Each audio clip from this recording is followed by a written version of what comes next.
Have you ever taken care of a neighbor's house when they're away visiting family? I know that I have. Make sure no one's broken in, make sure the water's not leaking, making sure the grass is mowed, taking care of pets maybe. But consider with me for a moment, what if you've never met this neighbor before? Say they moved in last week. What if they have a Tennessee basketball flag in their yard? What if they never asked you to look out for their house? But you look and you see that a pipe is burst and the basement's flooding. So you have two options. You can do what the world would do. After all, is it your responsibility? They didn't ask you to take care of their house. The world would just let it go by. But not a good neighbor. A good neighbor would do something about it. They would go the extra mile. Now, what does this mean? Going the extra mile in showing active love as a good neighbor requires compassion and sacrifice. And this was the very lesson that Jesus tried to teach a lawyer in the book of Luke in chapter 10. You see, this lawyer had come up to Jesus and put him to the test, asking him, "What must I do to inherit eternal life?" Jesus responded, as he normally does, by asking a question back. He asked, "What does the law say?" And this lawyer recalls Deuteronomy and Leviticus and says, "You shall love the Lord your God with all of your heart, with all your soul, with all your strength, and with all your mind, and your neighbor as yourself." The two greatest commandments. Jesus responded, "You have answered correctly. Do this, and you shall live." This was not enough for this lawyer. He hadn't trapped Jesus. He wanted to justify himself. So he pressed on further and asked, "Who is my neighbor?" And in verse 30, we have recorded Jesus' response. He tells a parable that many of us today know as the Good Samaritan. So please join me in reading Luke 10, starting in verse 30. This is Jesus' response. "A man was going down from Jerusalem to Jericho, and he fell among the robbers, who stripped him and beat him and departed, leaving him half dead. Now by chance, a priest was going down that road, and when he saw him, he passed by on the other side. So likewise a Levite, when he came to the place and saw him, passed by on the other side. But a Samaritan, as he journeyed, came to where he was, and when he saw him, he had compassion. He went to him and bound his wounds, poured oil on wine. Then he set him on his own animal and brought him to an inn and took care of him. And the next day he took out 2 denarii and gave them to the innkeeper, saying, 'Take care of him, and whatever more you spend, I will repay you when I come back.'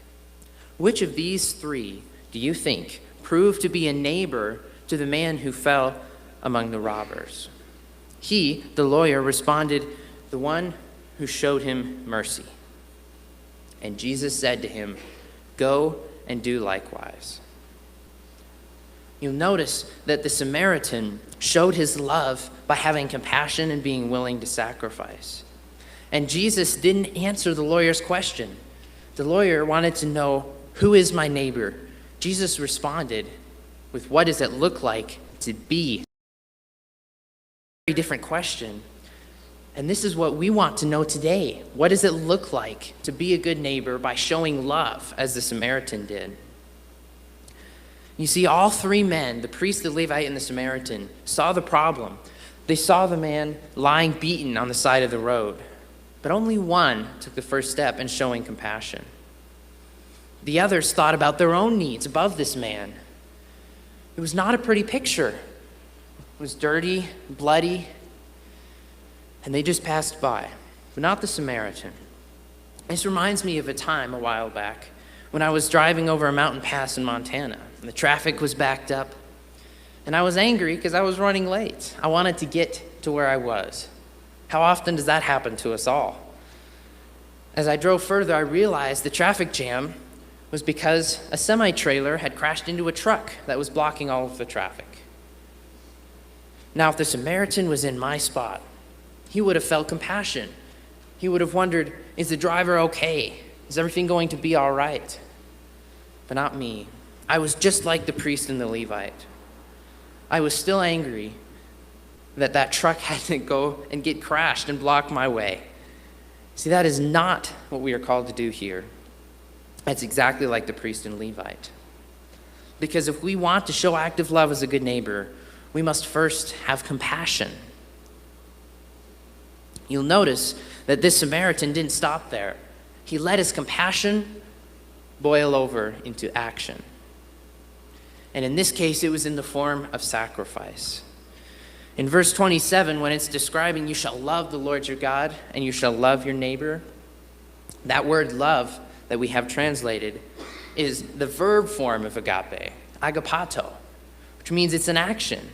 It's not a thought or idea, it's an action. And that is exactly what this Samaritan did. So what exactly did he do?